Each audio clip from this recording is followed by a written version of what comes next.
One more thing, something you don't hear every day from an NBA coach. They like a technical foul. Jason Kidd said that about Cooper Flagg. That's a growing moment. We'll talk about that and more right now.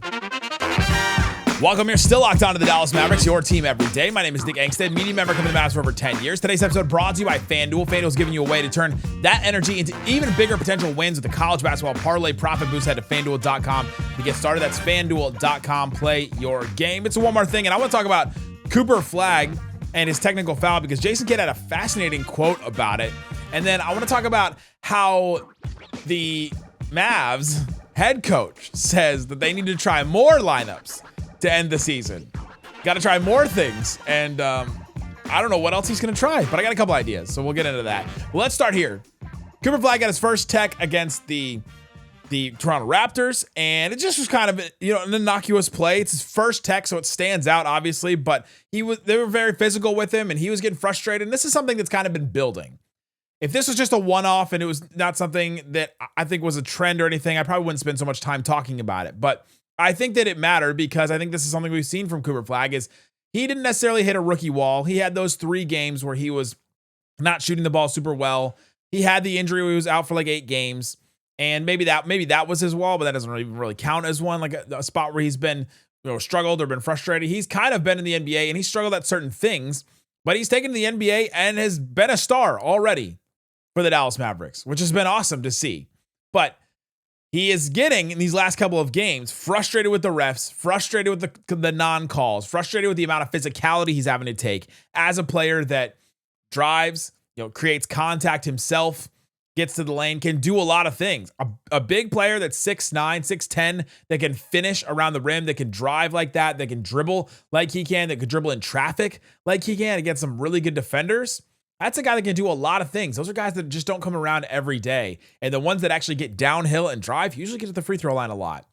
And in this game against the Raptors, he only got there 3 times. And he did not think that he should have gotten there 3 times. So he gets a technical foul. And Jason Kidd said something fascinating about this tech. And I think that it's a learning moment. One that tells us about Jason Kidd as a coach and tells us about what Cooper Flagg and just NBA players in general deal with when it comes to referees and this whole referee relationship that fans, that NBA teams and players have with this aspect of the game. Yeah, I think he's attacking. I think he just has to play. He has a right to express his feelings to the officials, and he did that. I don't mind the T, but I also, understand we're on the road, and frustration can set in. But you got to keep your composure, and you got to continue to keep attacking until they blow the whistle, and that's just part of the game. But he received his first tee; it won't be his last tee. But understanding he is driving, and some of them might be fouls. But if that whistle doesn't blow, you got to keep playing. I think it's fascinating. He said it's part of the game because it is. It's this whole relationship that obviously if you're a Mavs fan, we saw this with Luka Doncic every single game. It just became a whole aspect of the game that we had to pay attention to. You started to know a bunch of refs. Think about the refs that at the top of their head. Every time I see Tyler Ford, I think about, Luka would be really frustrated if this guy was refereeing this game because felt like he never got the calls that he wanted when he was the crew chief or even refereeing a game. There were just certain ones that stand out in your head because it became a whole other angle and element for NBA games for Mavericks fans. Now, we hear this quote from Jason Kidd. He's like, I don't mind the T. It is a part of the game. There is a human element to referees where they're going to get things wrong. They will. I didn't blame them for getting some of these fouls wrong because of how fast the NBA game is now, how big these guys are, how many guys are in the way. There's 3 of them and they're trying to see every little thing. You can't look at somebody's feet on the ground and the arms up top. Guys are so big and you're so close to them. If you've ever sat courtside or even close, you know how quick and big these guys are all the time, moving that fast. You'd be like, I can't believe that they get any of these calls. Honestly, it is a very difficult job. But they do miss things. And if a missed call happens, then a missed call happens. And Cooper Flagg has a right to be frustrated that he's not getting a call and not getting, a foul in certain moments. But Jason Kidd saying, I don't mind the T. Because sometimes you got to put it back on the refs. Sometimes you got to say, hey, you're not seeing this stuff. The squeaky wheel gets the grease, gets the oil, right? And I'm Cooper Flagg over here. I'm going to be the squeaky wheel, right? And maybe rookies don't get as much attention. A lot of you have talked about the rookie whistle. Is he getting a rookie whistle? Like, oh, he never gets a foul call. He's got the rookie whistle. Maybe that's the case. Maybe you got to get some respect first from these refs before they really pay attention. All right, this is Luka. We've got to really pay attention to him because he creates contact. Here's SGA. We got to pay attention to what he does because he's crafty and he gets in the lane and then he creates contact. Jokic, MVP of the league. Obviously, we're watching everything he does. Maybe you got to earn that respect at a certain point. And maybe that does happen. And so if it does, maybe you got to every once in a while to say, hey, look over here. Hey, I'm going to yell some expletives in your direction and maybe you'll watch me the next time. Devin Harris on the broadcast gave Cooper Flagg some advice during the game. And he said, hey, if you're feeling this, you're frustrated. He gets a technical foul. He got his first one. And Devin Harris said, go drive next time. Next time down the floor, drive. Go put it to the official to make the call. And it's this whole human element of the game that is this whole other level on the NBA than it is in college or anywhere else because the guys are bigger, faster, stronger. Everything matters even more. All that. And I think that is so fascinating. It's fascinating, Jason Kidd said, I don't mind the T because he's been there. He's been the guy that has been frustrated with the refs. He knows how that works. He's been frustrated with the refs on Cooper Flagg's behalf. We saw him in multiple games. We saw him arguing with officials. We've seen him go at guys in timeouts and things like that. I think that it's fascinating to see this whole relationship, and it's something that Cooper Flagg is learning on an NBA level that is interesting. Flagg was asked about the technical foul, and he just said, it is what it is. I got to be better at slowing down. I've been playing too fast since I got back, talking about his injury. He said, I was frustrated, let it out, and just kind of moved on, which is true. He just moved on, and that's what you kind of got to do. Say, hey, look at my direction. See what we got. See if you call some fouls maybe, and then move forward. But Jason Kidd made the point that I think got a lot of Mavs fans, a lot of you frustrated with Luka at certain points where it's like, hey, you got to keep your composure. If the whistle doesn't blow, you got to keep playing. You can't let it affect your game. And Cooper Flagg saying, I just got to move on. I got frustrated. I let it out and I'm moving on. That's the thing that I think shows maturity on Flagg's part. And a part that I think that we should be watching going forward is like, all right, how does he take this? Does the frustrations obviously got to come from losing too. This is the most losses he's had maybe in his entire life combined that he's had for the Mavericks. Actually, it is in his entire life combined. Maybe even like in pickup, if you think about how many losses the Mavs have almost 40 losses. It's crazy. He's probably never had that many in his life growing up in Maine. Coming up, Jason Kidd said the Mavs we got to look at some different combinations here as we go forward. What other different combinations could they look at? They've had 100 different starting lineups, it feels like. I got some ideas. We'll talk about that and more coming up. Today's episode of Locked On Mavs brought to you by Quo. If there's one thing that can quietly cost business money, it's messy communication. You've been in one of these businesses. You've worked for one of these people. You're like, oh, did you get this report on my desk? Well, we didn't get it. Oh, because there's 3 different communication devices, 3 different communication ways, and we don't know how to communicate and all that. It slows everything down. Everybody's frustrated. You don't know how to go forward. That's why today's episode is brought to you by Quo. QUO, the smarter way to run your business communications. Quo is the #1 rated phone business system on G2 with over 3,000 reviews, trusted by more than 90,000 businesses. Lets your entire team share one number so you never miss a call or an opportunity. And you got to know that living clean is one feed, one thread, calls, texts, voicemails. Anybody from your team can get on and figure out what's going on with the conversation, answer it quicker because you can't be on call 24/7. Make this the season that no opportunity and no customer slip away. Try Quo for free and get 20% off your first 6 months at quo.com/lockedonnba. That's QUO.com/lockedonnba. Quo, no missed calls, no missed customers. Also brought to you by PrizePicks. It's daily fantasy made easy. Shoot your shot on PrizePicks and get $50 instantly in lineups when you play your first $5 lineup. That's right. If you put down $5 in your account, PrizePicks will give you $50 in lineups when you sign up. Make every dunk, assist, every big play that much more exciting. I'm checking out tomorrow's games. Kawhi Leonard, you got this special demon one where you can go and 19.5 more points is the only option there. I'm going more. That's a pretty easy layup. Karl-Anthony Towns playing the Clippers. More or less. They just played on Sunday nights. They just played tonight. I may go less on Towns just for this heck of it. OG Anunoby 15.5. Maybe this is his game. So I'm going to go more on that one. You can do all kinds of things. Go check out what is available here. And I just did those 3. I put down $20. I could win 70 with the power play. I could win 60 with the flex play, do all that kind of stuff. And again, put down $5 in your first lineup. You get $50 after you play that one to use on any other lineups. Use the code LOCKEDONNBA to get $50 in lineups after you play your first $5 lineup. Prize Picks, it's good to be right. Also brought to you by FanDuel, FanDuel Sportsbook. College basketball is non-stop. Big games, tight spreads, momentum swings every single night from early tip-offs to late West Coast shootouts. There's always action on the board, and now FanDuel is giving you a way to turn that energy into even bigger potential wins with College Basketball Parlay Boost.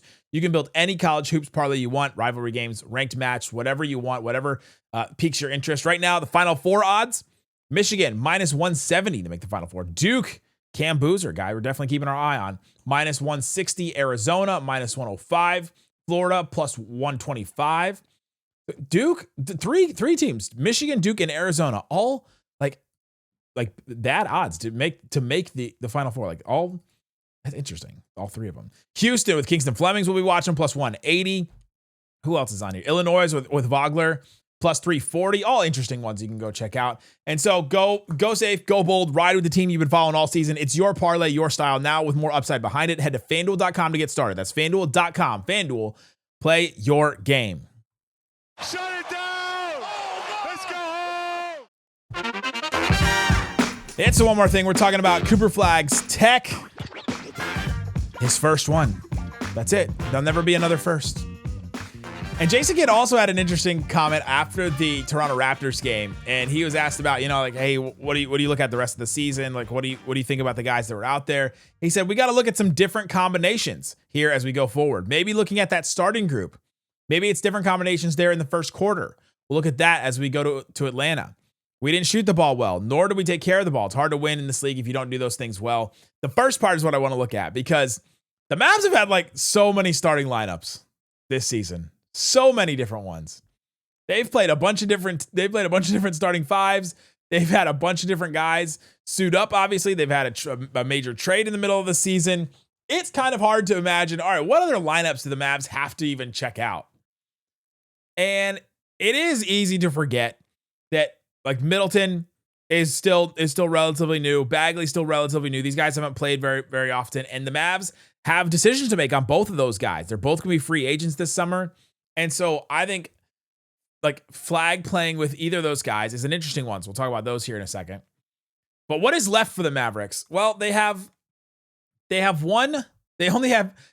lineups in their whole team, 2 5-man lineups that played 70 or more minutes.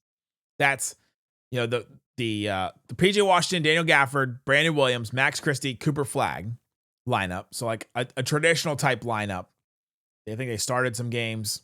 That lineup, it's the lineup that's starting recently, except for it's Brandon Williams instead of Naji.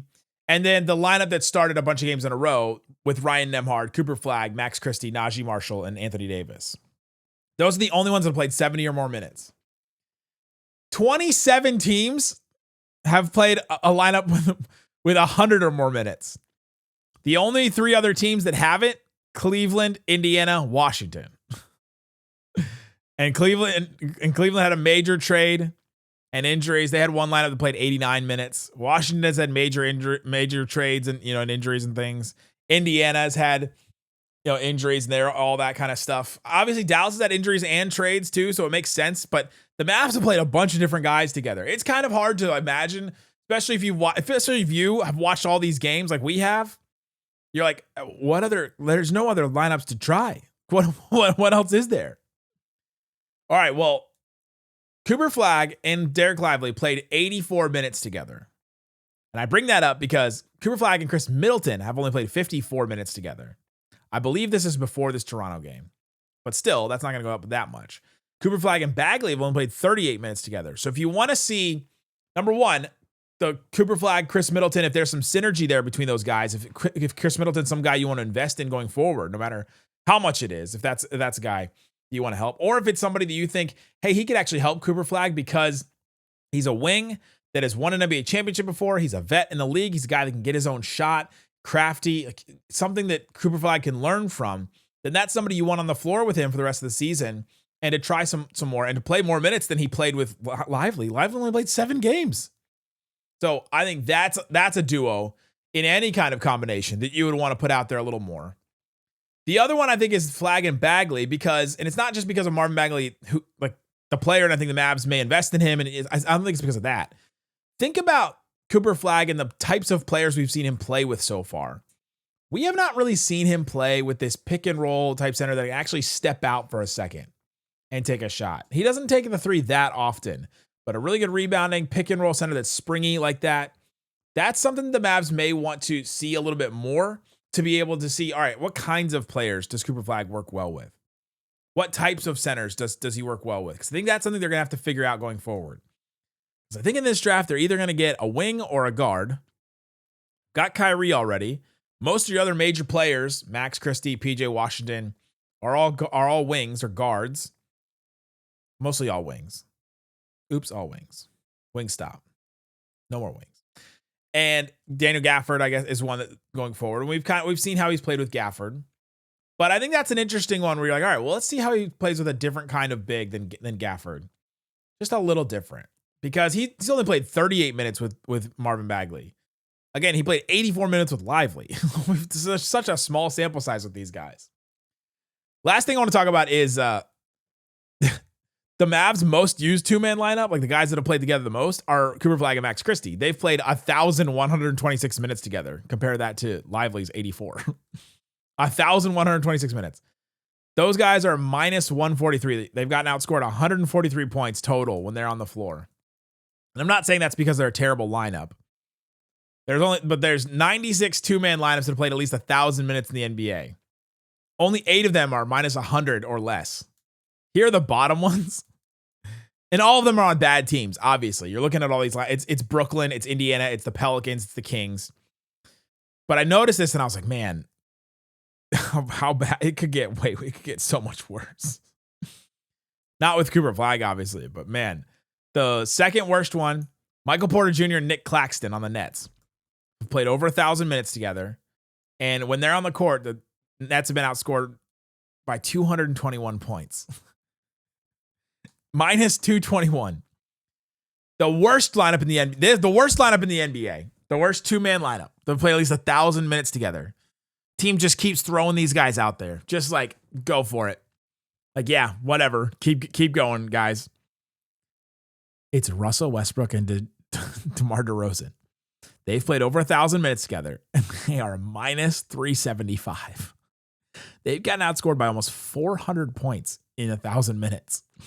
Can you imagine how bad it is over there? So, however bad you think it is for the Mavericks, their most used two-man lineup is Max and Flagg, and they've gotten outscored by 143. You're like, oh man, it's so bad. The Kings guys, minus 375. Talk about like not learning it. That lineup just doesn't work. Something about that is broken. Something about that team is broken. And they were trying to win coming in. They got Westbrook because they thought that he could help them win with Sabonis and Zach LaVine and DeRozan. And that just blew my mind. I don't even really have a Mavs point about that, I guess. It's just, I thought that was wild. It could be way worse. Check out the links in the description for different ways to follow the show. We got the Everydayers Club, LockedOnMavericks.supercast.com. You can go check that out, as well as the text line. Links in the description for that. Guys, thanks for listening to Locked On Mavs. Peace out.